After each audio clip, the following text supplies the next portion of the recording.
Olá pessoal, tudo bem com vocês? Eu me chamo Marcos Queiroz, para quem não me conhece. O vídeo de hoje vai ser mais um capítulo de A Estrutura da Matéria segundo os Espíritos. Dessa vez nós vamos falar sobre o campo gravitacional, falando sobre o mundo da física do lado espiritual, visto do lado espiritual, e trazendo para a gente, dando uma luz, vamos dizer assim, trazendo para a gente informações novas, que não são tão novas assim, porque isso foi lançado em 95, e aí eu vou trazer, de certa forma, algumas atualizações no vídeo de hoje, que vai precisar de algumas informações, né?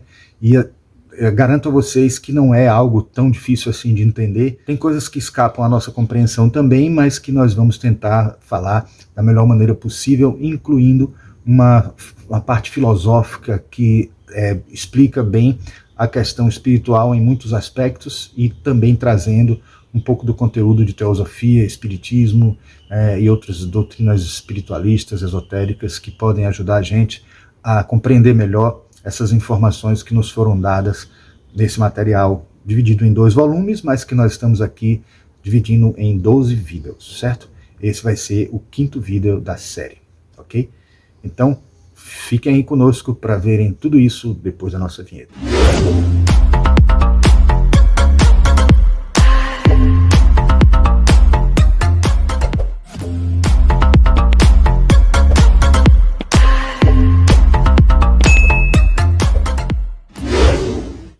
Então, pessoal, é importante a gente falar sobre o campo gravitacional quando a gente está se referindo ao mundo espiritual, digamos assim, alguns aspectos da física que podem dar alguma informação sobre o transcendente. Vocês vão ver que o campo gravitacional tem muito a ver.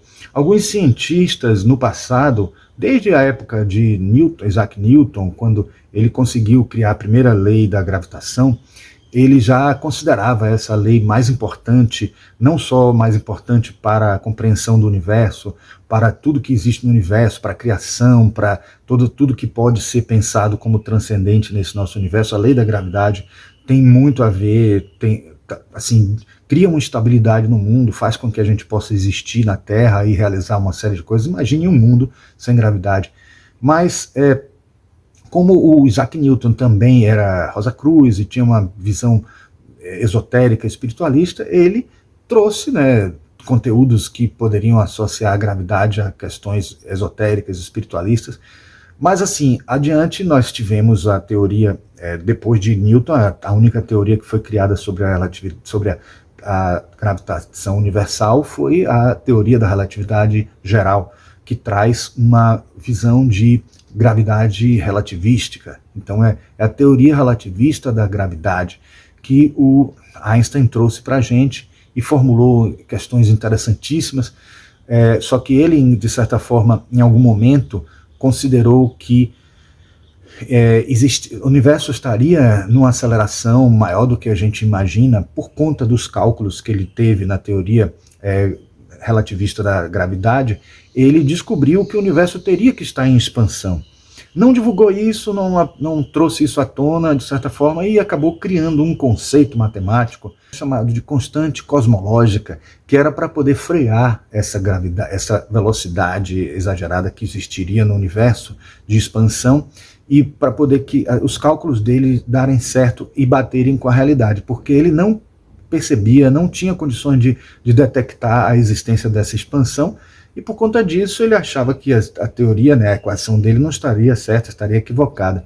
Mas com a descoberta via o telescópio Hubble, que o universo realmente está em expansão, aquele desvio para o vermelho da expansão do universo, aquela ideia de que o universo se expande, todas as galáxias estão se afastando de nós, em uma escala gigantesca, ele chegou à conclusão de que foi o maior equívoco da vida dele ele ter criado essa constante cosmológica. Por mais que a gente saiba hoje que essa constante cosmológica existe e que na física quântica tem um similar muito forte com o bóson de Higgs, que é o que faz com que essa aceleração existente que expande o nosso universo não seja na velocidade da luz, a ponto de o universo se desintegrar, o universo não ter não ter coerência, o universo não ter capacidade de permanecer estável de alguma forma. Então, através dessa constante cosmológica que hoje poderíamos chamar de bóson de Higgs, a gente consegue ter um freamento dessa velocidade, dessa energia. Então, por isso é que as partículas todas no universo não são táquions, partículas que viajam na velocidade da luz. Então, a energia escura que a gente vai ver daqui a pouco falar, é essa energia que faz com que o universo se expanda, teoricamente falando, né, porque ainda não tem uma confirmação científica aceitável pelos moldes da ciência hegemônica, da ciência acadêmica, mas aceita-se hoje a existência de 75% da matéria e da energia do universo ser feito de energia escura, que é aquela que impulsiona essa expansão, que impulsiona as partículas para se movimentarem numa velocidade muito grande, enquanto que o bóson de Higgs presente, também espalhado pelo universo inteiro, freia para que essa matéria ainda tenha alguma coexistência. Com certeza esse bóson de Higgs existe somente no plano físico, existe somente nas áreas em que precisa haver essa coerência, haver essa consistência, essa estabilidade, porque em níveis mais sutis a velocidade das partículas é tão grande que ela ultrapassa da luz, gerando energia e sendo muito mais sutil e sendo planos muito mais transcendentes e avançados, tanto no tempo quanto no espaço.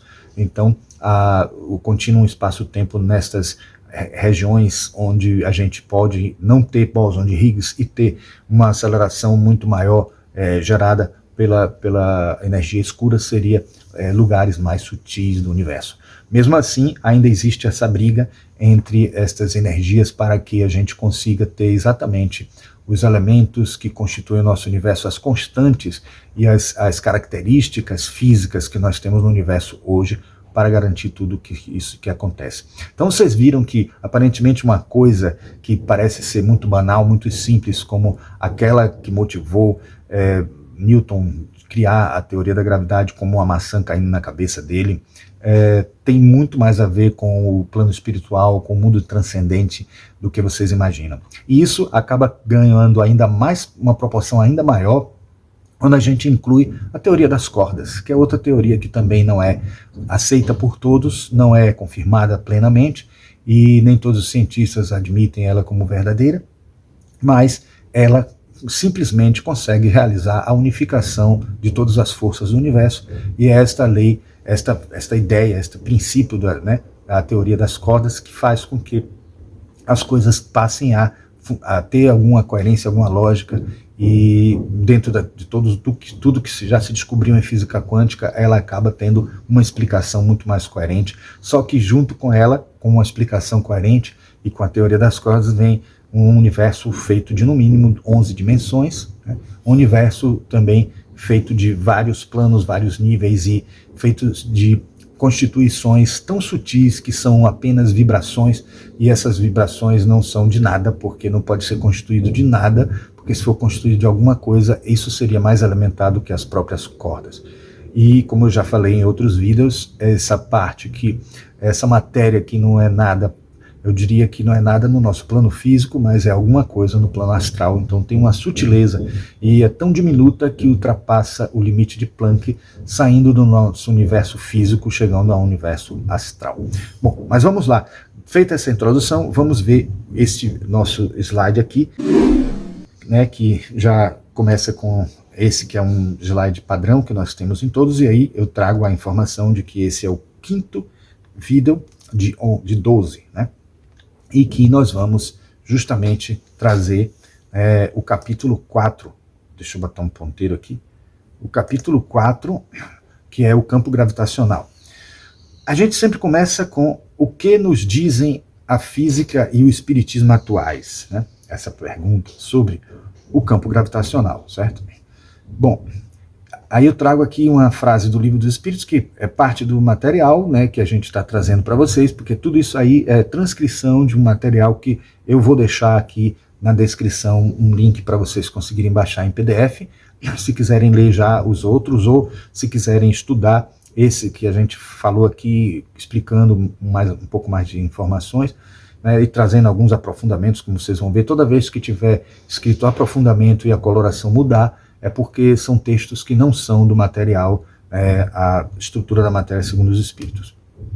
Então, começa com essa pergunta 27, que, como citação logo no começo, Inclusive, antes de começar o capítulo, o que nos dizem a física e o espiritismo atuais, vem essa frase: este fluido universal primitivo ou elementar é o princípio sem o qual a matéria estaria em estado de perpétua divisão e não adquiriria jamais as propriedades que lhe dá a gravidade. Olha só aí que antecipação incrível que o Livro dos Espíritos traz, que é essa questão de mostrar para a gente que pelo menos parte do fluido cósmico universal, que é semimaterial, que é muito mais sutil do que propriamente denso, mas que conecta tudo, porque se ele é universal, ele conecta todas as matérias do universo. Então esse fluido que permeia tudo no universo, que constitui, que compõe tudo no universo, que a gente poderia até, digamos assim, numa antecipação já para vocês, dentro de uma perspectiva teosófica, poderíamos dizer que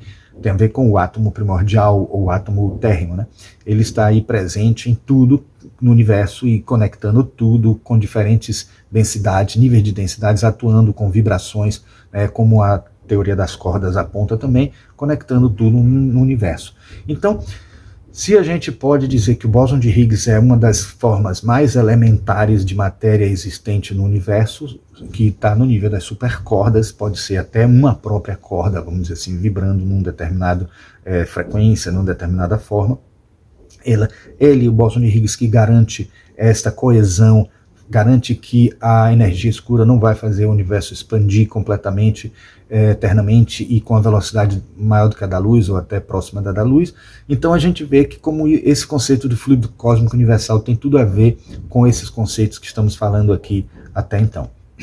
Bom, aí ele vai assim, dizendo o seguinte: a teoria da relatividade geral é a que está valendo atualmente, e isso é um fato até hoje. Por mais que a gente mostre hoje, aqui vamos mostrar um slide, que fala de um artigo que diz que cada vez mais está sendo comprovada a teoria quântica da relatividade, que nós vamos falar daqui a pouco, que é talvez a terceira teoria da gravidade, porque por enquanto só tiveram essas duas oficiais, mas a terceira, que faz parte da teoria quântica, tem a ver com a própria teoria das cordas também. Então, o que está vigente hoje é a teoria geral, a teoria da relatividade geral como forma de explicar a gravidade, né? O campo gravitacional. Então, ela produz uma teoria da gravitação que incorpora naturalmente a teoria da relatividade especial em sistemas inerciais e o princípio da equivalência, que diz que um sistema que cai livremente em um campo gravitacional é equivalente a um sistema inercial. Das 4 últimas décadas do século XX, o confronto da teoria com experimentos sofreu um grande impulso com a descoberta de novos métodos de solução de suas equações e com avanços observacionais, incluindo a observação de pulsares e de candidatos a buracos negros. O início de um programa experimental para a detecção de ondas gravitacionais, versões melhoradas para os antigos testes da teoria, a descoberta de pulsares binários e análise de efeitos quânticos no exterior de buracos negros, a descoberta de lentes gravitacionais e o início da teoria da unificação da gravitação com as outras interações. Tudo isso são coisas que já haviam sido pesquisadas lá nos anos de 95, mas que deram origem depois, no início dos anos 2000, a conclusão da existência de energia escura, de matéria escura, porque o uso dessas lentes gravitacionais que usam exatamente o desvio da luz a partir do campo gravitacional de planetas ou de formas de grande porte, de grande massa, que deu origem à compreensão da matéria escura, porque quando se percebia que a luz que vinha de estrelas distantes elas eram desviadas por alguma matéria que não se percebe, que não se vê. E essas matérias, com certeza, são matérias que exercem um campo gravitacional sobre o nosso universo, mas elas não existem fisicamente, não são tangíveis. Então, isso foi o que se designou como matéria escura, que faz boa parte da matéria do universo é constituída, mais de 20%, 23% do universo é constituído de matéria escura, enquanto que o restante, que seria de matéria de energia escura, 75%, e outros 4% de matéria convencional. Então, a gente entende que esses conceitos foram descobertos a partir de todas essas pesquisas que já existiam naquela época, mas ainda não estavam tão aprofundadas. né? Bom, é de se notar também que as soluções das equações propostas por Einstein para o universo como um todo contém um termo chamado de constante cosmológica, que visava inicialmente anular o efeito de expansão do universo previsto nas equações. O termo cosmológico também poderia ser interpretado como uma ação antigravitacional.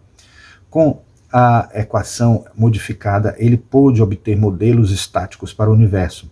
Após a descoberta de Hubble, de que o universo estava, na verdade, expandindo, este termo foi abandonado por Einstein como desnecessário, porém, as equações desta forma prevêem uma taxa de expansão que implicava numa idade do universo calculada em 1940 em 2 bilhões de anos, enquanto que os geologistas, nesta época, calculavam a idade da Terra fosse de 3,5 bilhões de anos mais velha, portanto, do que o universo. Então, assim, a gente sabe que a Terra hoje é considerada de 4,5 bilhões de anos, né, de existência. E a existência do universo, sabe-se hoje que é 13,8 aproximadamente por cento, ou melhor, 13,8 bilhões de anos, né, tendo uma margem de erro de 0,02 bilhões de anos, podendo a gente já, através de cálculos mais precisos hoje, ter uma certa convicção de que muitos arredondam para 14 bilhões de anos a existência do universo, mas precisamente seria 13,8 bilhões de anos a existência do universo. Então você veja que esses cálculos, de certa forma, eram confrontados, né, para que se descobrisse exatamente o que acontecia em relação a essa questão da expansão ou não do universo, né? Bom, os astrônomos encontraram então sérias falhas no método que estava sendo usado para calcular as distâncias das galáxias usadas para calcular a idade do universo. As novas determinações de distâncias colocaram as galáxias muito mais afastadas do que se pensava previamente. Daí ter surgido o 13,8 bilhões, né? A idade do universo implicada por essas novas medições ficaram então em cerca de 10 bilhões de anos, que era o que acreditavam na época, né? O que, juntamente com resultados de cálculos da abundância de hélio e da radiação de fundo de micro-ondas, afastariam definitivamente a ideia de um universo estável. Eu não digo nem que na época em 95, quando esse texto foi escrito, já que se acreditava nisso, já era um número maior, mas ele está historiando, ele está mostrando o que aconteceu ao longo do tempo, né? A física nos mostra que a energia de ligação gravitacional de um corpo é negativa e que, se este corpo se tornar mais e mais compacto, a massa total do corpo se tornaria negativa, exercendo a antigravidade. Bom, porém, o teorema da energia positiva, que foi provado tanto matematicamente como também por físicos de partículas e pelos relativistas, diz que, na relatividade geral, a massa total assintótica de um corpo isolado deve ser não negativa, e um corpo que chegue perto da violação deste teorema se torna instável e deve colapsar para formar um buraco negro de massa positiva. Entretanto, veremos que esse teorema, válido para o universo material, teria seu correspondente para as massas negativas do universo virtual. E como veremos, este buraco negro de massa positiva se tornará um buraco branco de massa negativa no universo virtual. Para aqueles que não acompanharam ou não lembram mais do que está sendo chamado aqui de universo virtual, ele fala de universo virtual como sendo aquele mundo da matéria onde as energias são negativas, que, pegando a partir da equação de Einstein, é igual a mc ao quadrado, podendo ser positivo ou negativo. Então é o mar de Dirac que ele atribui a ele um mundo espiritual, que é aquilo que nós estávamos falando, né, que já outros autores, como Jean Charon, fala, inclusive nesse livro aqui, O Espírito Esse Desconhecido, ele fala o tempo inteiro que o espírito está no elétron, que o elétron é o portador do espírito, de certa forma querendo dar a entender que essa conexão via partícula que viaja de um mundo para outro ela está fazendo a conexão conosco, e é esse elétron e outras partículas mais, que a gente às vezes chama de elétron, mas que tem variedades, diferenciações, e que podem transportar diferentes energias com características diferentes. É isso que corresponde ao que a gente poderia chamar de mais material do espírito. Porque se ele é tão transcendente a ponto de não poder ser registrado na matéria, a conexão que se faz é através desses pequenos buracos de minhoca que ligam o mar de Dirac ao nosso mundo físico, fazendo com que aconteçam as transferências de alguns elementos psíquicos, mentais, do mundo da consciência, de cá para lá e de lá para cá, numa via aferente e via eferente, dentro desse processo todo que a gente já falou nos outros vídeos. Então, de certa forma, é só para situar vocês e lembrar vocês do que é esse universo virtual. Bom, o Espiritismo considera a gravidade em respostas isoladas em O Livro dos Espíritos, que são, na maioria, citadas no início de cada capítulo do presente livro. Além disso, devem ser considerados os fenômenos de levitação descritos em vários livros espíritas, onde se pode constatar a relativa facilidade com que os espíritos conseguem controlar a levitação. Ou seja, não tem muito o que se dizer sobre isso a partir dos livros espíritas, dos livros dos espíritos e do espiritismo em geral, porque a gente já sabe mais ou menos que basicamente é isso, que no mundo espiritual há uma fluidez, não há aquela coisa de você estar preso ao chão, como a gente está aqui. Essa densidade do mundo físico só existe aqui no plano físico mesmo, só existe aqui como possibilidade de a gente estar preso, né? Claro que em resposta ou em continuidade à nossa existência na Terra, é submetido à gravidade no mundo espiritual, ou no plano astral, ou no umbral, ou seja lá como a gente chame, com o corpo espiritual depois da morte, ainda preso ao planeta Terra, nós, de certa maneira, ainda mantemos essa conexão com o mundo físico, simulando uma gravidade, simulando um mundo denso, que poderia fazer a gente precisar andar, precisar circular da mesma maneira que nós circulamos aqui no mundo físico, e precisar de órgãos que impulsionem, como o coração que bombeia o sangue, o pulmão que bombeia o ar, e que precise desses elementos físicos para acontecerem, e não apenas uma fluidez energética, um comando do pensamento, coisa desse tipo.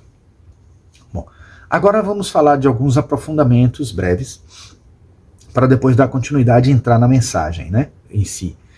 Bom, um dos aprofundamentos é esse, dizendo sobre a teoria quântica da gravidade, que eu cheguei a mencionar, mas não falei. Poderia comentar um pouco agora. Então, a teoria quântica da gravidade é uma tentativa de unificar a mecânica quântica, que descreve as partículas subatômicas e suas interações com a teoria da relatividade geral, que explica a gravidade e o comportamento em larga escala do universo. A principal dificuldade é que, enquanto a relatividade geral trata a gravidade como uma curvatura suave do espaço-tempo, a mecânica quântica opera em um nível onde as interações são probabilísticas e discretas. Bom, aqui, dito desse jeito, pode não ser compreendido muito bem, mas, em outras palavras, o que a teoria quântica da gravidade diz, resumidamente, é que a gravidade é transmitida através de uma partícula, porque tudo nas teorias quânticas envolve partícula. Então ela é uma teoria quantizada, é uma teoria que tem um quantum de partícula que fica viajando para frente e para trás, e essa partícula é um bóson, que é o nome que se dá a uma partícula que transmite força, contrariamente quando se fala de férmions, contrariamente ao que se chama de férmions, que seriam partículas que estruturam a matéria. Então bósons são partículas que fazem com que uma força seja transmitida através de uma viagem que ela executa indo e vindo, ligando esses objetos que estão interagindo por essa força. Por isso que tem essa ligação aqui que vocês estão vendo, como se fosse uma partícula indo e voltando, representando um bóson da gravidade que tem um nome específico que se chama graviton. Então o graviton é uma partícula que está cada vez mais confirmada. Talvez a gente até possa ter um anúncio mais oficial da descoberta do graviton, e talvez até um prêmio Nobel por essa descoberta, por esses tempos, talvez esse ano ou no próximo, porque isso está cada vez mais próximo de acontecer. Bom, então existem várias abordagens para a teoria quântica da gravidade, como a gravidade quântica de laços, looping quantum gravity, A teoria das cordas, que, como eu falei para vocês, também está ligada à teoria quântica e está ligada tem sua própria teoria da gravidade, que é a derivação, que é a subdivisão da teoria quântica. Porém, nenhuma delas é amplamente aceita como solução definitiva devido à falta de evidências experimentais diretas e à complexidade matemática.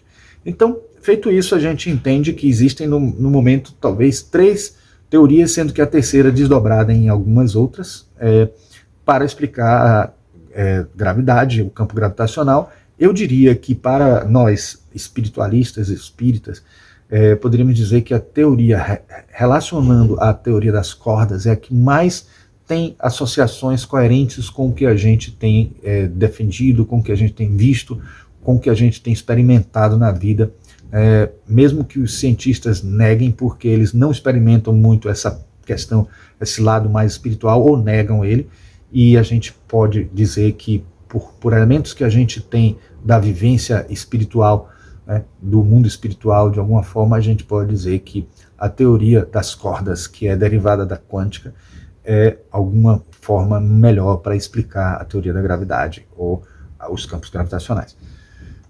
Então eu trago aqui também, bom, primeiro eu vou ler isso aqui, né? O grau de aceitabilidade dessas teorias é alto em termos de interesse e pesquisa, mas abaixo em termos de consenso científico.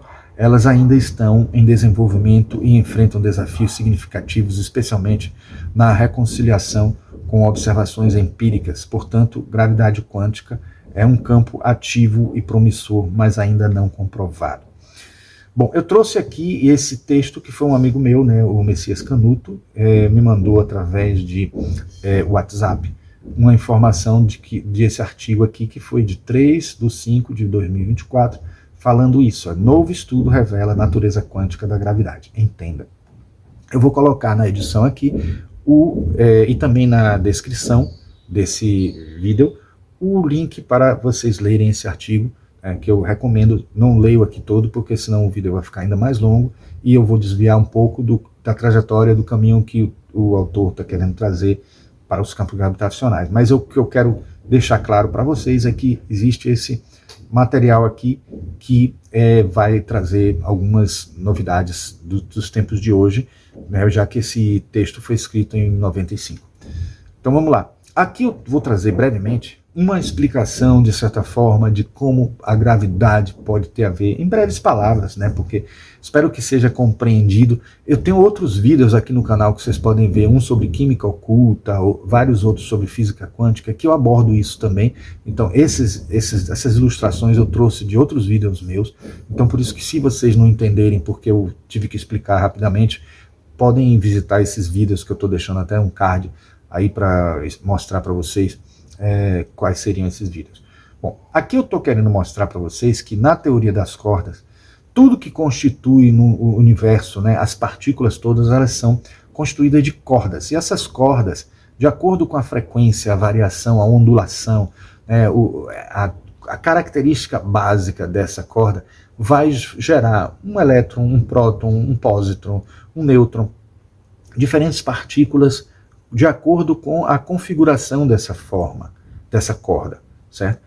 E eu tenho comparado sempre nos vídeos aos átomos primordiais, ao átomo primordial ou átomo térrimo da teosofia, que a gente encontra no material da química oculta, que eu já trouxe vídeos aqui para vocês, como eu falei, e vocês vão entender que nesse vídeo como esses paralelos são muito grandes e como tem pano para manga aí por trás dessas teorias, mas em síntese é que a descoberta desses átomos, o térrimos porque é o último mesmo, em vez de ser porque o átomo da ciência, da química e da ciência hegemônica, a gente ainda pode subdividir. Então a palavra átomo, o nome tomo é de divisão e a negação, então não poderia ser dividido. Então esse átomo, o térrimo, seria o verdadeiro átomo, o átomo que realmente não pode ser dividido, e ele está na essência da matéria, ele é a vibração pura. E a gente encontra isso nos textos de Allan Kardec também, falando que, de acordo com a frequência de vibração, né, de uma vibração determinada, você obtém diferentes formas de matéria com mais diferentes densidades. E a vibração do que seria isso? É do fluido cósmico universal. esse fluido cósmico universal estaria numa, digamos assim, uma condição mais elementar do que a matéria mais elementar do mundo físico que a gente conhece. Mas o que eu estou querendo dizer aqui, de certa forma, falar para vocês, são duas coisas. Sobre cordas fechadas e cordas abertas, esse conceito, e o conceito de Brahma. São duas coisas que esse slide tem para nos oferecer. Quando vocês têm... Primeiro eu vou falar de Brahma, antes de mais nada, né? Para depois voltar para as cordas, né? Se você tiver uma linha, que é uma dimensão só, e você tem um ponto separando elas, isso aqui é um Brahma da linha, um Brahma de uma dimensão. Se você... Então, um Brahma de uma dimensão é um ponto. Então, se eu tenho um quadrado, ou um plano, ou um objeto planificado, totalmente plano, e eu separo ele com uma linha, essa linha é um Brahma. O Brahma de duas dimensões. Então, o Brahma de duas dimensões é uma linha de uma dimensão. Se eu tenho um cubo que tem 3 dimensões, ou um objeto sólido qualquer que tenha 3 dimensões, se eu passo uma superfície cortando esse sólido, eu tenho o Brahma da terceira dimensão, que seria uma superfície de 3 dimensões. Se a gente cogitar a possibilidade da existência de objetos de 4 dimensões, a gente poderia dizer que um Brahma de 3 dimensões dividiria um corpo de 4 dimensões. Então a gente pode dizer que existem coisas no nosso mundo físico que são Brahmas do mundo de 4 dimensões, tetradimensional. E os espíritos e os mestres de sabedoria, tantos e tantos textos teosóficos e espíritas falam que o plano astral ou mundo espiritual, ele é constituído de 4 dimensões. É um corpo de 4 dimensões. O nosso corpo astral, o nosso corpo perispiritual são corpos de 4 dimensões. Então, poderíamos dizer que nosso corpo físico seria um Brahma do nosso corpo espiritual. Ou ainda mais, porque se a gente disser que existe um corpo etérico também, associado ao físico, que é o físico mais sutil, físico etérico, invisível, esse físico etérico também é um Brahma do nosso corpo espiritual, ou do nosso perispírito, ou do nosso corpo astral.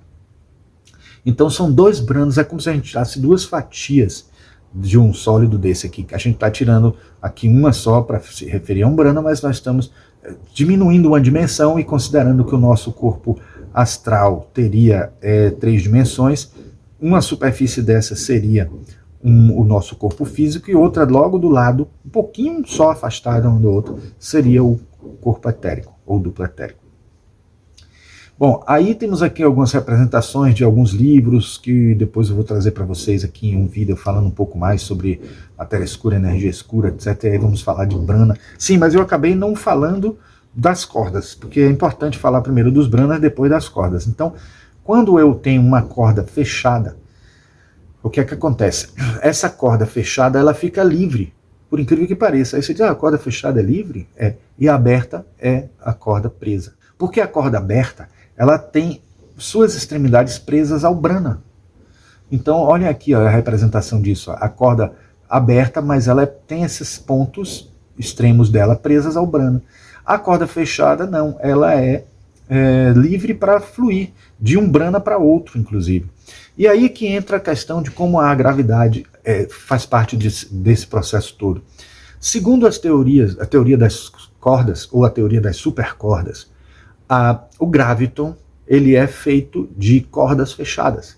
Enquanto todas as outras, praticamente as outras forças, os bósons de outras forças, como fóton, etc., são formados de cordas abertas que se prendem ao seu Brahma. Na verdade, a gente vai ver aqui, através dessas informações, que o fóton ele é resultante de um elétron e um pósitron em dipolo, em uma combinação entre os dois. Então é como se o elétron tivesse uma corda fechada presa a um Brahma, o pósitron é uma corda fechada presa a outro Brahma. Então entenda que um dos Brahmas é o etérico e o outro Brahma é o físico denso, mas eles juntos formam um campo de conexão entre eles, e a energia dos dois juntas formam o éter, ou forma um bóson, um fóton, uma coisa assim. Então, segundo todas essas informações, aí essa energia pode viajar de um para outro plano, por conta dessa fluidez que vai gerar. Só que repare que nesse caso aí, do dipolo que eu falei, só viaja de um plano para outro. Não fica livre e solto para poder passar de um banana para o outro, depois subir para outro brana, etc, etc. Os bósons ou as partículas ou as energias que são constituídas de cordas fechadas, elas conseguem fazer isso, viajar por todos os branas. E o detalhe, o graviton ele é feito de corda fechada, então ele é capaz de unir todos os planos. Segundo alguns teóricos, eu vi isso em Brian Greene, naquele livro Universo Elegante, ele diz que a gravidade é a força mais fraca que tem, porque ela é impedida até pela força eletromagnética. Isso eu já falei aqui algumas vezes no canal. Se a gente está em pé no planeta sem atravessar ele, mesmo tendo partículas tão afastadas umas das outras, que poderiam interpenetrar uma na outra, elas não deixam isso acontecer, por mais que a gravidade puxe a gente para dentro da Terra, porque a força eletromagnética é mais forte do que a gravidade. A gravidade, você diz assim, poxa, mas a gravidade move planetas, mas move planetas porque a massa que está envolvendo ali é gigantesca. Imagine se você pegar a massa de uma força eletromagnética e elevar o tamanho de um planeta, que força incrível não vai ter. Então, é por isso que ela... E aí o dito que a gente encontra no Universo Elegante é ele dizendo que ela é fraca, a energia, a força da gravidade, porque ela transita entre os branas, fazendo conexão entre todos os branas, ou seja, entre o mundo físico, o mundo etérico, o corpo físico, o corpo etérico dentro do mundo físico, o corpo astral, no nosso corpo perispiritual, o corpo espiritual, como muitos chamam, e os outros corpos mais sutis, como o corpo mental, a própria alma em si. Então, toda essa fluidez de energia que vai ocorrer é porque acontece através de cordas fechadas, que são fluidas e soltas, não presas a nenhum brana. E aí vem essas ilustrações, porque eu trouxe ela justamente para mostrar uma tentativa de mostrar melhor, de uma maneira mais didática, como seria o brana preso a um brana, ou melhor, como seria uma corda presa a um brana.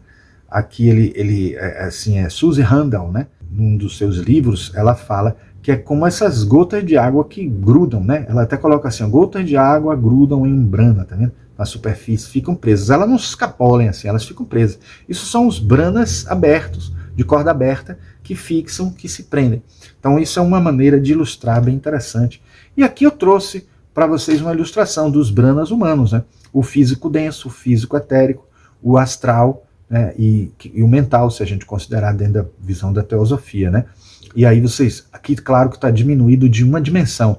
O corpo que teria 3 dimensões, aqui está com 2, está como se fosse um plano, E aqui o corpo etérico com 3 dimensões também, que é um duplo etérico, o nome duplo tem a ver com isso, é mais sutil, as cores são sutis também, a gente é alimentado por ele, não a gente que alimenta ele, no corpo físico. Estou falando a gente como se o corpo físico fosse o eu. Na verdade, assim, aquele corpo que nós vemos, que é visível para nós, não é ele que cria a duplicata do etérico. É o contrário, o duplo etérico cria uma duplicata no nosso físico, garantindo como um molde, essa configuração que nós temos, O nariz no lugar que está, o olho no lugar que está, gerido por um campo genético também, presente ali, no campo de cada DNA, etc, etc. Bom, mas aqui a gente está tentando explicar tudo isso dentro de uma perspectiva mais ampla.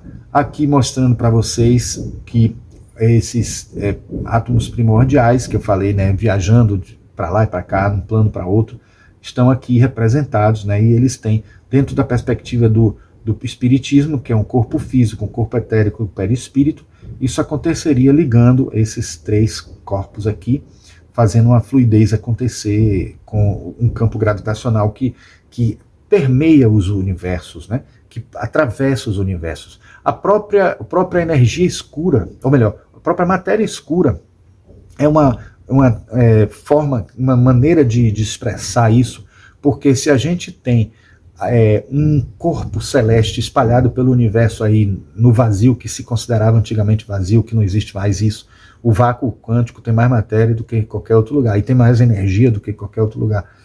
Então, entre os planetas, toda essa matéria escura que existe, até mapeada hoje já pelos cientistas, elas são de matérias que tem seu campo gravitacional influenciando, o seu campo gravitacional influencia o nosso mundo físico, mas a gente não vê porque elas estão em outro brana, estão num brana diferente. Poderíamos até dizer num brana mais sutil, talvez assim, porque a gente poderia dizer que também existem hierarquias, né, dos branas, né, subindo de um nível para outro, considerando os subplanos da teosofia, etc. Então, essa seria a versão do espiritismo, mostrando aqui cada um com seus átomos, né?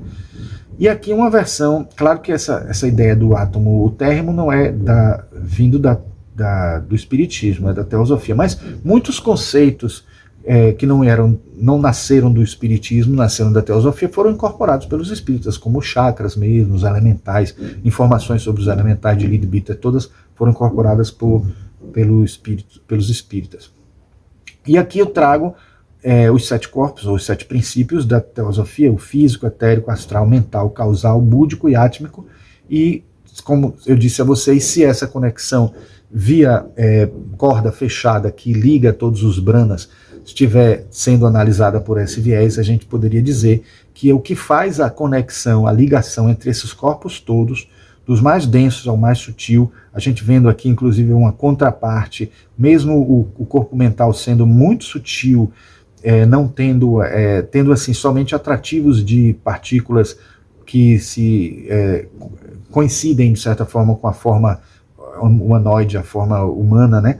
E tudo circulando essas partículas aqui, e vários gravitons conectando todos os nossos corpos sutis, né? Fazendo essa conexão. Bom, para a gente ter uma confirmação, de certa forma, teórica em um livro científico que não tem nada de esotérico, que é esse aqui, eu fiquei encantado com essa frase, eu cito sempre essa frase desse livro, O Sonho de Einstein, de Barry Parker.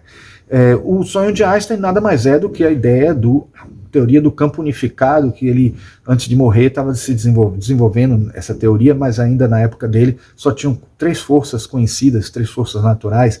Hoje nós temos 4 forças, e a busca da teoria do campo unificado de Einstein se transformou em teoria de tudo, que é a tentativa de explicar tudo no universo a partir de uma única teoria, já que a gente sabe que em altas temperaturas a física quântica, a física relativística, a física newtoniana e até a física subquântica, que a gente poderia dizer que David Bohm traz, de certa forma, da ordem implícita, né, ou implicada. Então toda essa ordem implícita que existe, que seria uma física subquântica, também estariam unificadas numa alta temperatura, mas nas temperaturas normais conhecidas nossas, tudo segue uma linha diferente, porque as variações de equações mudam e muitas constantes vão variar e vão fazer com que caminhos diferentes, princípios diferentes aconteçam. Então, por isso que a gente sabe que a teoria das cordas, de certa forma, tem toda uma razão de poder ser aceita, e por isso que muitos cientistas, mesmo não tendo como provar ela, acabam aceitando. Bom, aqui nós temos uma afirmação do Barry Parker que está na página 231, que diz assim: no caso da gravidade, a partícula da sua teoria quântica é o graviton. Deste modo, quando 2 massas se aproximam uma da outra, há uma transferência de gravitons entre elas. Na realidade, uma vez que a gravidade é uma força de longo alcance, em teoria prolonga-se ao infinito, há uma transferência contínua de gravitons entre todos os objetos do universo, embora seja evidente que quando os objetos estão longe uns dos outros, o número transferido é pequeno.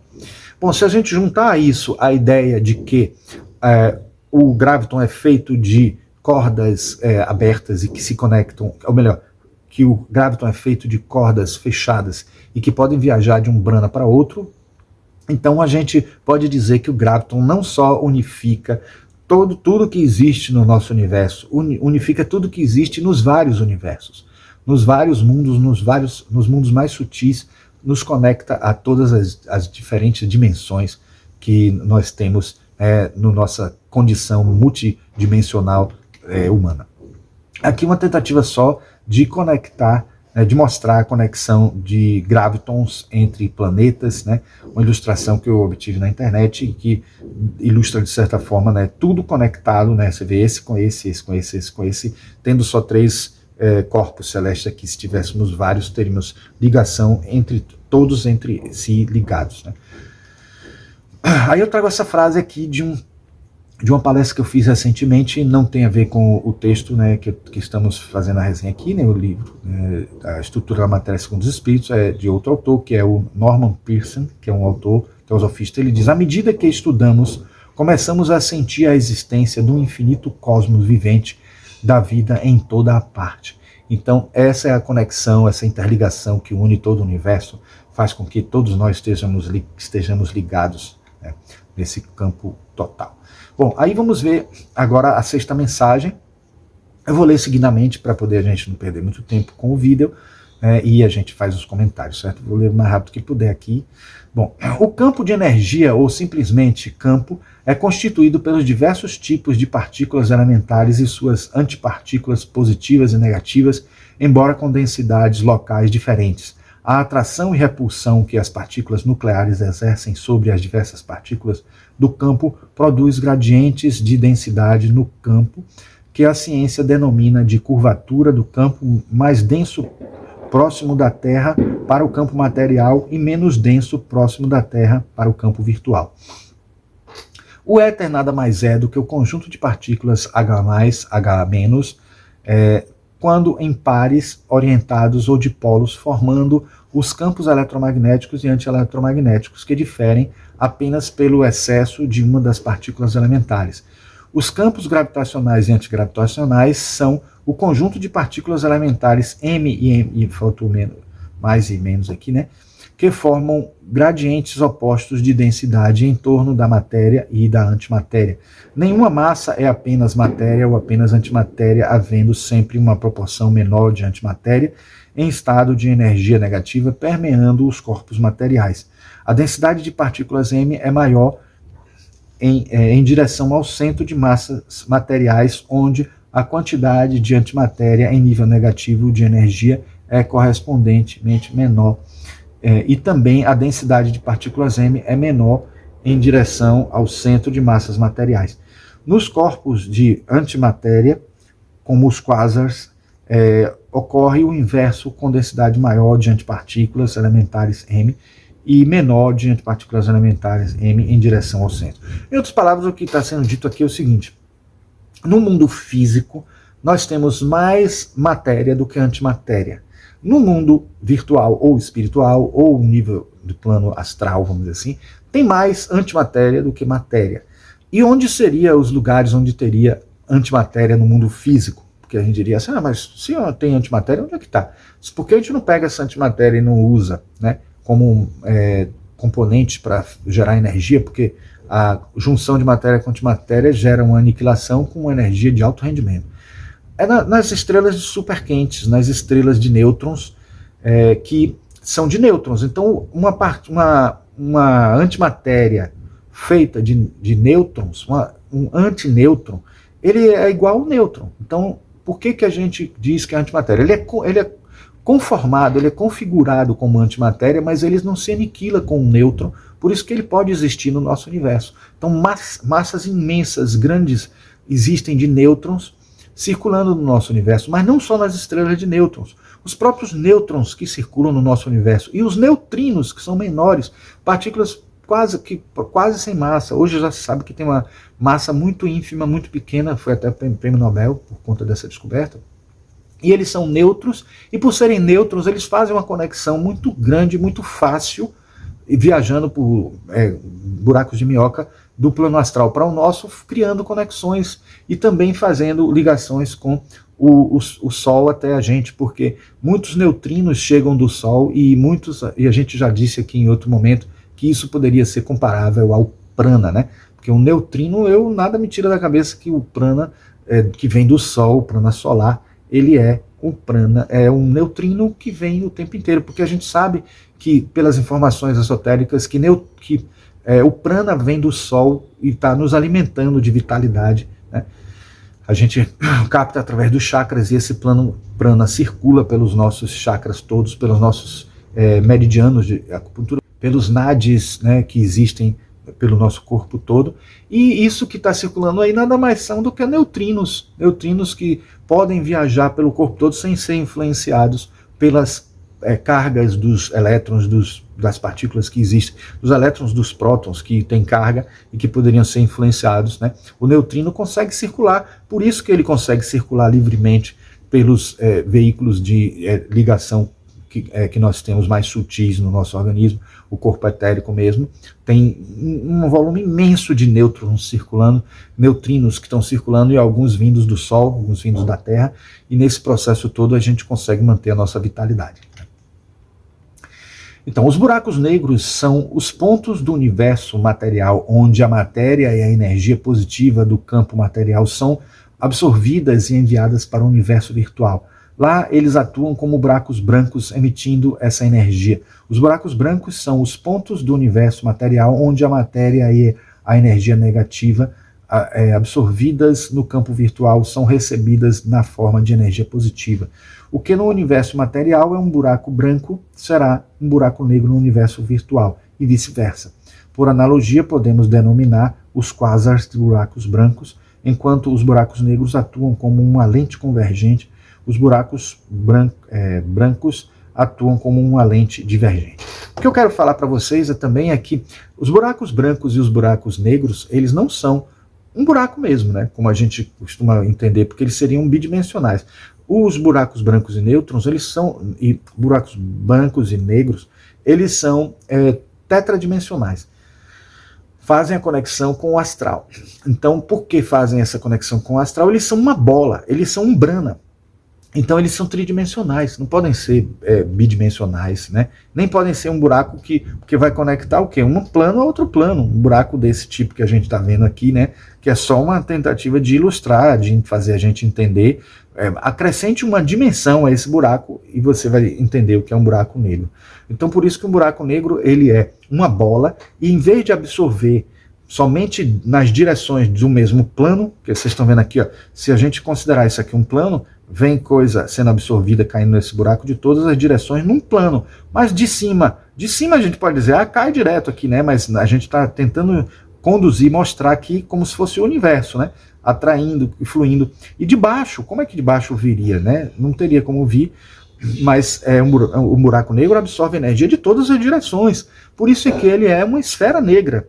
Ele é uma esfera negra que ele é, na verdade, um brana de conexão entre o nosso universo tridimensional e o universo tetradimensional, que é o mundo virtual, o universo virtual, ou poderíamos chamar de mundo astral. Aí nós temos aqui mais algumas ilustrações, mas lembrem sempre que isso aqui é uma representação de buraco branco, né? E, de alguma maneira, a gente tem que entender isso que eu falei nesse instante. Entretanto, os buracos brancos conservam a polaridade virtual no campo material e repelem a energia positiva do campo. É como se os buracos brancos fossem uma janela aberta através da qual a matéria pode ser afetada à distância. Da mesma forma, os buracos negros conservam a polaridade material no universo virtual e repelem a energia negativa do campo.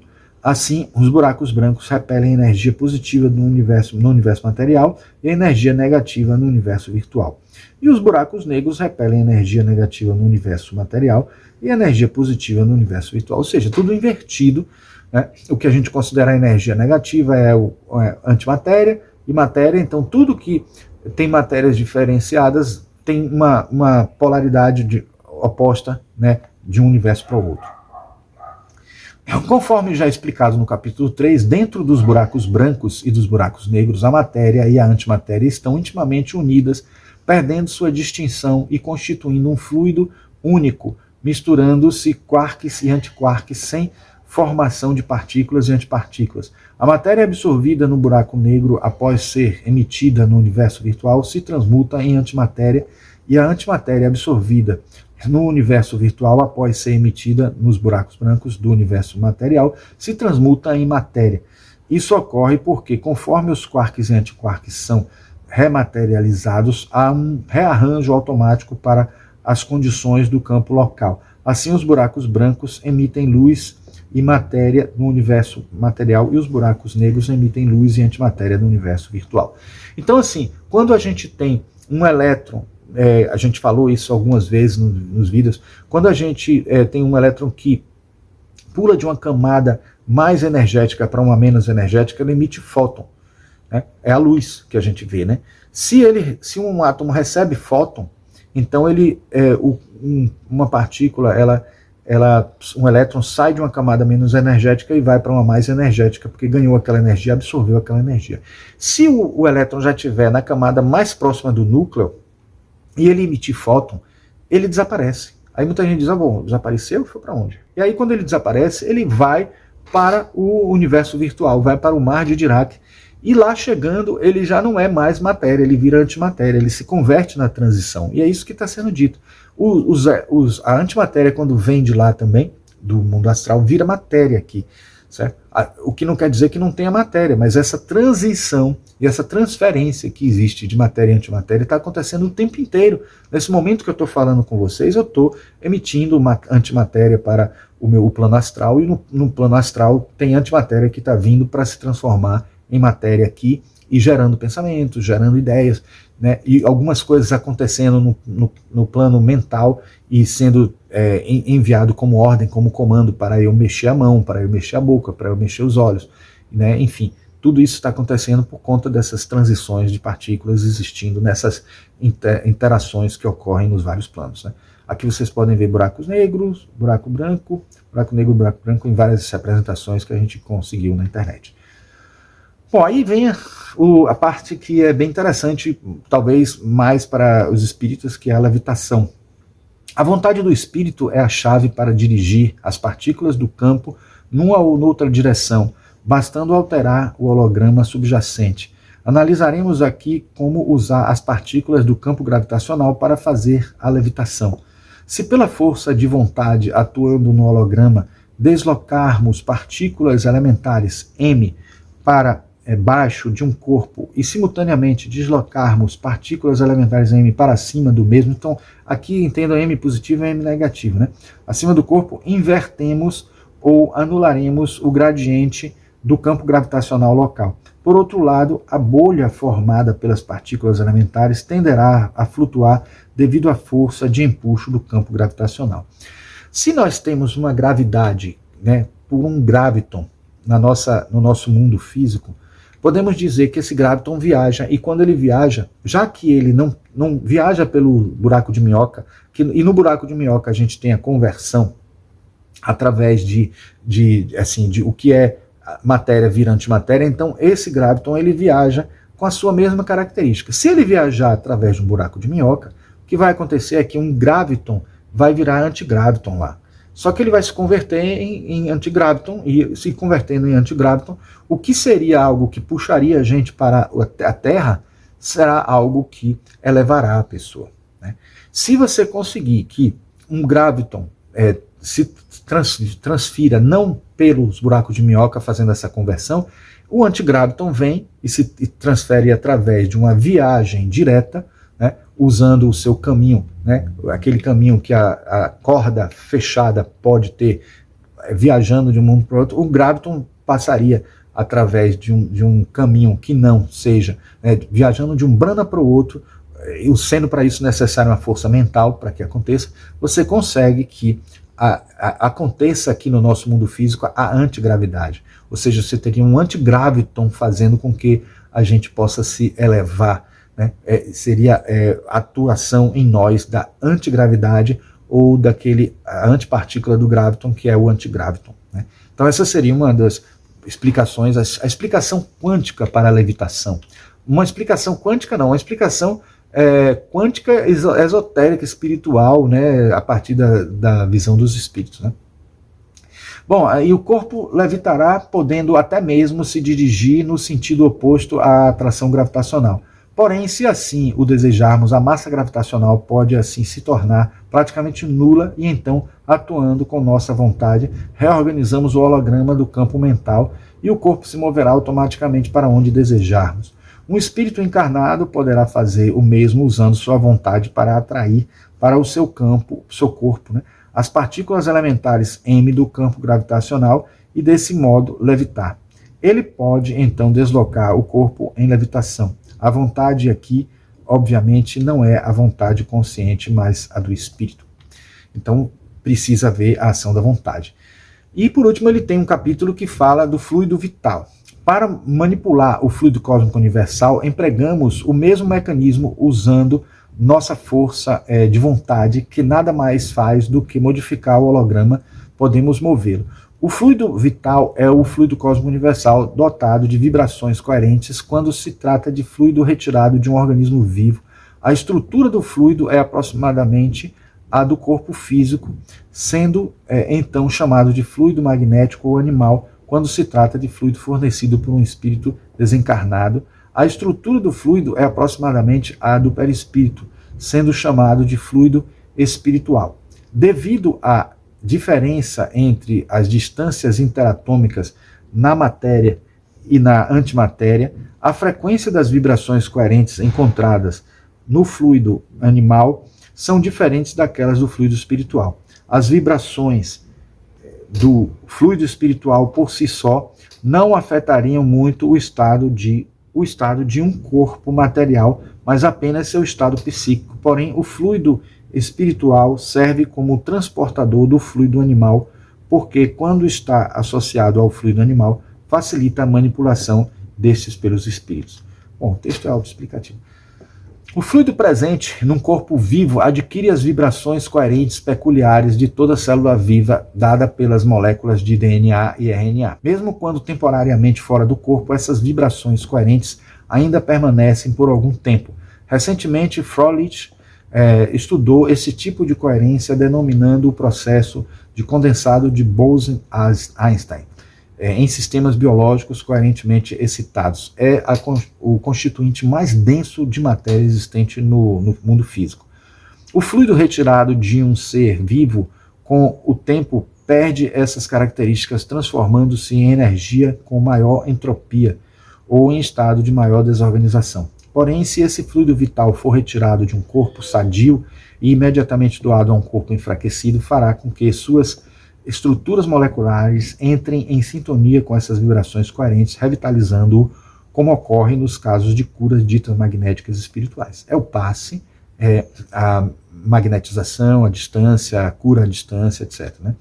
Aí eu tenho aqui o hipertexto, né, que é de uma nota de rodapé, 6 Froelich, né, Coherent Station in Active Biological System. Então é um livro de onde foi tirado essa passagem aqui, falando de Froelich, né? A citação. Bom, o corpo espiritual permanece ligado ao corpo físico pelo fluido vital, por suas vibrações coerentes que lhes são transmitidas pela estrutura celular. Quando o corpo físico falece, cessando estas vibrações, ocorre o desprendimento do corpo espiritual. No sono, sendo o perispírito muito maleável, pode se distender indefinidamente, tomando a aparência de um cordão. A parte que fica fora do corpo pode tomar a forma do corpo físico, mas no corpo continua sempre uma parte do fluido ocupando-se em toda a sua extensão. Então você veja a explicação aí, né, dessa matéria sutil presente, né, no próprio processo de ligação do corpo físico com o perispírito. Princípio da relatividade virtual. Voltemos agora ao assunto das energias positivas e negativas. Dissemos que um elétron em seu estado material é constituído de cargas negativas e massa leptônica, né, negativa, e que o pósitron é constituído de cargas positivas e massa leptônica positiva. Porém, essa afirmativa só é válida no universo material, já que o sinal da massa é relativo aos sinais do campo e da carga bariônica da partícula atômica. Esse é o princípio da relatividade da massa ou o princípio da relatividade virtual. Princípio da relatividade virtual. Quando a carga bariônica ou leptônica tem o mesmo sinal do campo, a massa da partícula é positiva. Então, a gente vai ver que precisa que as duas tenham o mesmo sinal para que gere uma carga positiva. Seguindo aqui, a gente tem a informação que eu diria para vocês, né, que é uma das partes não muito didáticas, né, do trabalho e que acaba a gente precisando esclarecer melhor, por isso que eu fiz uma ilustração diferente e por isso que eu estou trazendo para vocês aqui esse adendo, que assim, vou mostrar para vocês, né, um esclarecimento melhor com ilustração, porque eu não achei que ficou muito claro, eu precisei ler e reler algumas vezes para poder entender, e só entendi quando eu li o conjunto, né, da mensagem. E aqui a gente pode dizer o seguinte: um elétron em níveis negativos de energia tem massa positiva e um pósitron em níveis positivos de energia tem massa positiva. Então isso pode ser explicitado bem aqui nessa ilustração. Se a gente pegar uma linha dividindo o mundo físico e o mundo virtual, considerando o mundo físico acima e o virtual abaixo, porque a gente está ainda se inspirando na ideia de Paul Dirac, né, da parte da ideia do mundo das energias negativas, né, o mar de energias negativas de elétron. Aí a gente imagina aqui, se a gente tem um elétron em níveis negativos de energia, ele está querendo dizer que é um elétron no mundo virtual, no mar de energias negativas de Dirac. Então a gente tem massa positiva. No caso, o pósitron, que estaria no nível positivo de energia, estaria no mundo físico, né? Não é muito comum a gente ter pósitrons aqui, porque eles não duram muito tempo, eles reagem, se aniquilam com os elétrons existentes aqui no mundo físico mesmo, mas vamos hipoteticamente considerar que um pósitron existindo no mundo físico, ele teria massa positiva, certo?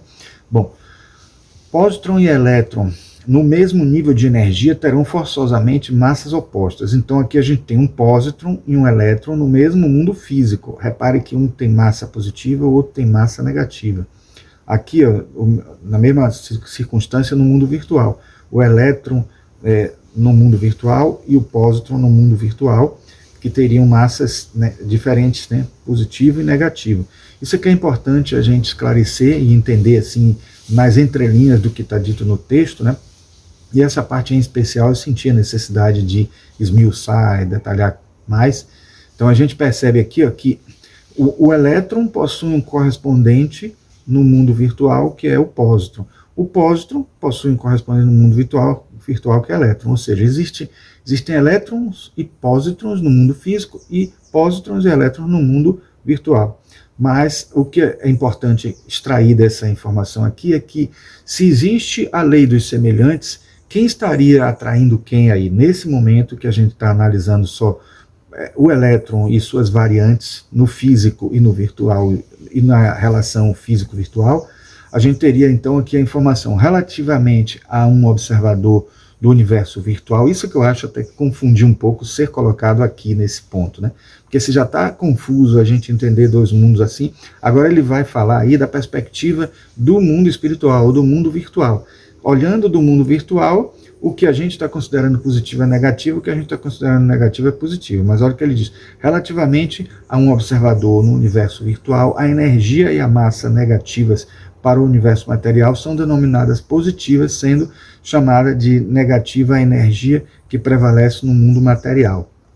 Então, assim, em outras palavras, ele quer dizer assim, se a gente está chamando de negativo o mundo virtual, é porque a gente só se identifica mais, conhece mais, percebe mais o mundo físico e não o mundo espiritual. Mas o mundo verdadeiro seria o mundo espiritual, então esse que deveria ser positivo e o nosso ser negativo. Mas seguindo aqui, ó, no universo virtual, por convenção, os antiprótons têm carga positiva e os pósitrons têm carga negativa, daí que só é necessário considerar os sinais das cargas e da massa quando se está estudando partículas de um universo no outro. Então aí, ó, mais confuso ainda essa colocação nesse ponto aí, porque ele ainda usa como exemplo antiprótons e depois fala de pósitrons. Então ele está já mudando de partícula e tal. Se não foi uma confusão na hora de escrever, isso aqui não ajudou muito. Mas o que eu posso esclarecer é, trazendo para aqui para uma ilustração mais detalhada, é que se os semelhantes se atraem dentro de uma perspectiva da relação mundo físico-mundo virtual, nós temos massas aqui, ó, a gente está falando de campo gravitacional. Então a atração gravitacional aqui vai estar se dando de uma forma que é entre mundos, porque o entrelaçamento do dipolo, né, de um elétron e um pósitron vai estar acontecendo, gerando aqui o quê? Um fóton. Então essa interação que é considerada como um emaranhamento quântico, a gente falou de emaranhamento quântico até então, não deixa de ser um emaranhamento quântico, mas obedece à lei dos semelhantes se atraindo, né? Porque aqui, mesmo num mundo diferente, que é o mundo físico e o virtual, mundo diferente assim, é o físico, o espiritual, o físico e o astral. Então, no fundo é um mundo só, mas com diferentes estações, diferentes níveis de vibração, diferentes dimensões. Então aqui a gente entende por essa relação como que se dá a interatividade de um elétron com um próton gerando um fóton. Mas vamos adiante. Se a gente se referir agora a elétron e próton, que um tem carga positiva, outro tem carga, um tem carga negativa, outro tem carga positiva, vamos esquecer as cargas por enquanto. Pegando aquela lei das massas, a gente entende que aqueles que têm massa semelhante vão se atrair, os que têm massa diferentes vão se repelir. Então, repare que aqui, ó, tanto o elétron como o próton tem massa positiva.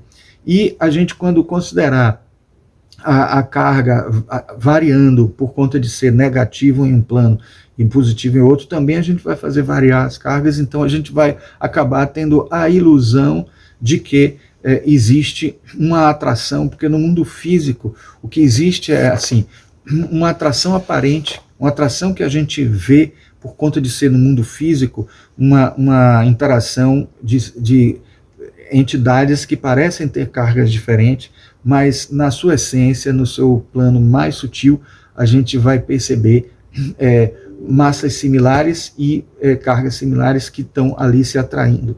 E por isso que elas são atraídas, né? Então por isso que o elétron e o próton são partículas que se atraem, né? Tanto no mundo físico quanto no mundo virtual. Por que é importante elas se atraírem no mundo físico e no mundo virtual? Porque vai criar os átomos existentes no corpo físico, como também vai criar os átomos existentes no corpo espiritual, no duplo etérico, né, que reproduz exatamente, mas também no corpo espiritual. Precisa haver essa coesão para que a gente possa perceber uma interatividade, né, entre os corpúsculos, entre os átomos, entre as partículas e os átomos de um só corpo, no mesmo universo, no mesmo mundo, e aqui no físico e no virtual, e também uma interação que a gente viu aqui acontecer, né, de um mundo para outro, entre um universo e outro, entre um corpo físico, o corpo astral ou perispírito. Então essa interação precisa existir nos dois níveis, dentro do mesmo mundo e entre um mundo e outro. Então se um elétron transfere-se por um buraco de minhoca para o mundo virtual, ele se transforma em pósitron. Mas o elétron em si, que existe no mundo virtual, e o elétron que existe no mundo físico, eles exercem uma atração entre eles, porque eles têm cargas opostas, né?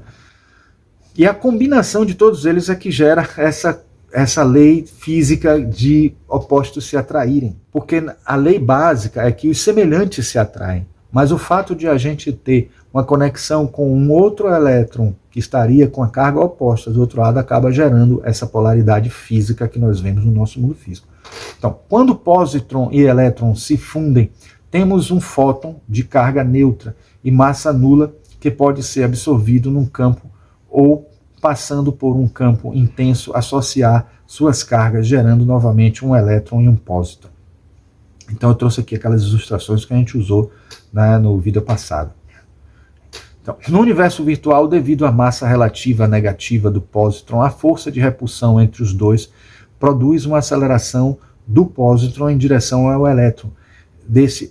Aquilo que eu disse nesse instante. Este, por sua massa relativa positiva, tende a se afastar devido à repulsão, resultando numa perseguição do elétron pelo pósitron, que pode se estabilizar num movimento orbital em torno de um centro comum, e é o par pósitron-elétron referido acima.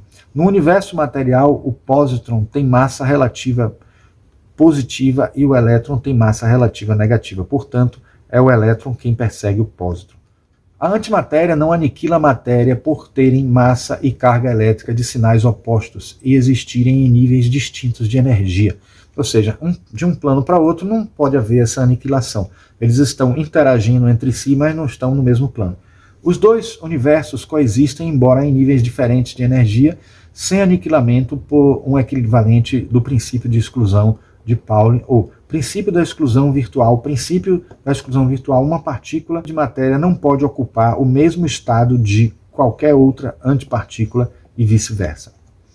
Bem parecido com o princípio de exclusão que a gente conhece da química, porque é o mesmo, na verdade, só que atuando no mundo físico ou envolvendo também o virtual.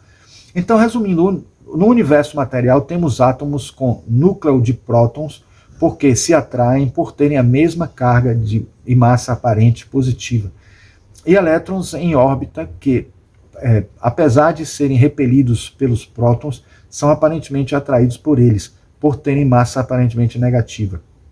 Pelo mesmo raciocínio, dois elétrons se atraem, mas aparentemente se comportam como se estivessem sendo repelidos por terem massa negativa.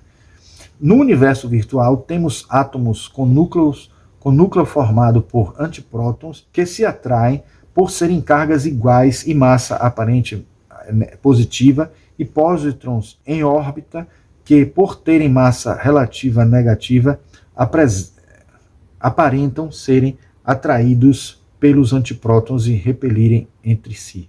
Campinas, 25/3/1995. Em resumo, nesta mensagem aprendemos com os espíritos como matéria e antimatéria podem coexistir sem se aniquilarem mutuamente, seja por estarem em níveis diferentes de energia, seja por formação de pares ou de polos no nível zero de energia. A antimatéria se situa principalmente no universo virtual, onde está sujeita às mesmas leis da matéria do universo material. Isso decorre diretamente do princípio da relatividade virtual, pois a antimatéria no universo virtual tem massa positiva e podemos, inclusive, por convenção, trocarmos seu nome pelo da partícula material correspondente. Aprendemos também que a gravidade é composta de dois campos, o material, chamado campo gravitacional, e o virtual, chamado de campo antigravitacional, porque a matéria é repelida por ele. Na nossa galáxia, e portanto na Terra, o campo gravitacional predomina como também a matéria em relação ao campo antigravitacional e a antimatéria do universo virtual local. Vimos também o papel dos buracos brancos e negros na transferência de energia e de matéria e antimatéria entre os dois universos, havendo uma transmutação de matéria em antimatéria e vice-versa, como decorrência da adaptação ao campo de energia local. Um corpo material que aumenta sua massa acaba por entrar em colapso, transformando-se num buraco negro, e a matéria passa como antimatéria para o universo virtual. O inverso ocorre nos buracos brancos. A teoria de Froelich é aplicada aqui na explicação das curas espirituais e no mecanismo da ligação do perispírito com o corpo nos espíritos encarnados. Então, pessoal, era isso que nós tínhamos para trazer para vocês sobre a estrutura da matéria segundo os espíritos em relação ao campo gravitacional, o campo de gravidade. Se vocês gostaram, por favor, deixem o seu like, se inscrevam no canal e apertem o sininho para obterem novos vídeos sobre esse que a gente colocar no nosso canal da Cultura Esotérica, né? E agradeço por vocês terem ficado até o final. E não esqueçam de interagir, ajuda muito a gente precisa muito dessa interação de vocês, tá? Participando mais, dizendo o que entendeu, o que não entendeu, se discorda, se achou que interpretou de maneira diferente alguma coisa desses assuntos complicados. É interessante, é bom a gente ver isso, tá? E participem mais, tá certo, pessoal? E nos vemos no próximo vídeo. Um grande abraço.